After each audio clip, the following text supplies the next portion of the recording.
I can't sleep because my mind won't get off what Father was hiding from me. He lied. I don't lie. Ever.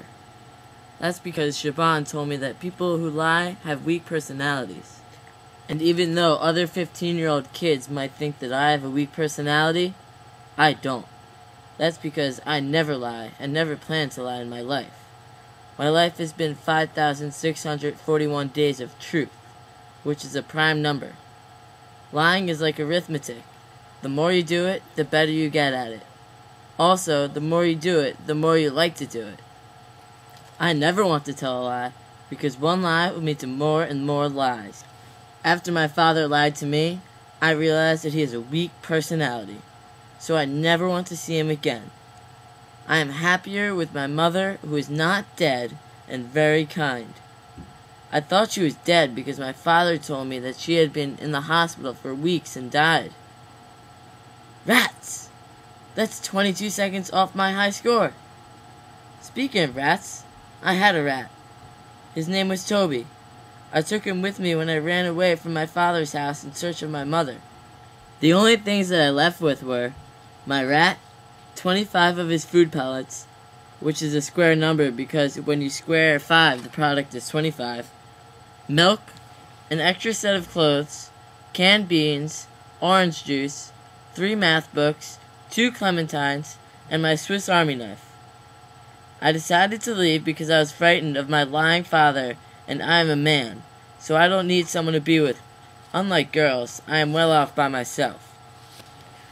They need someone to be with. I think girls can't function alone. However, I have never been a girl, and don't plan on ever being one. Even though I had to leave, I miss Shaban, whom has been a great teacher. I miss telling her how today is going to be a good day because I saw 4 red cars in a row on the bus ride to school. Kids at school call me girly because they say I think things through too much and don't play sports. I will prove them wrong one day when I become an astronaut, and I will look at the Earth from the moon and say to myself, they have weak personalities. They are right that I make decisions wisely though, especially when I decided to leave my home to board the train and go to my mother's address. 312 Lausanne Road, London, 0208 756 4321. I knew this was where she lived because this was the address on her last letter. Usually, whoever writes the letter puts a return address so the person who receives it can reply.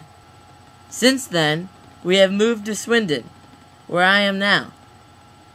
Anyway, I always decide on things by making a picture in my head of all the possible things and figuring out which are impossible to do. I had the options of living with Mrs. Shears, which would have been awkward because she yelled at me 7 times for trying to find clues in her yard of who killed her dog Wellington, or hide in the garden, which wouldn't last long because my dangerous father would probably see me. I could also go live with Uncle Terry. This would be impossible because I do not know where he lives. The best option was to go live with my mother in London. So, I crossed all the other choices out in my head and chose to live with my mum. This process is called logic. It helps me in decision making and in math problems that have proofs in them. Math is my favorite gadget in all of life. Whenever I am scared, I use math to get my mind off of what is going wrong.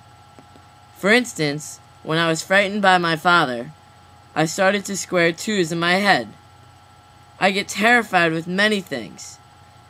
Other people touching me, having someone else touch my toothbrush, being in a really small space with other people, having to touch something yellow or brown, France, rooms where the furniture has been moved around, old people who talk to me, and sitting in the middle seat of my mother's car.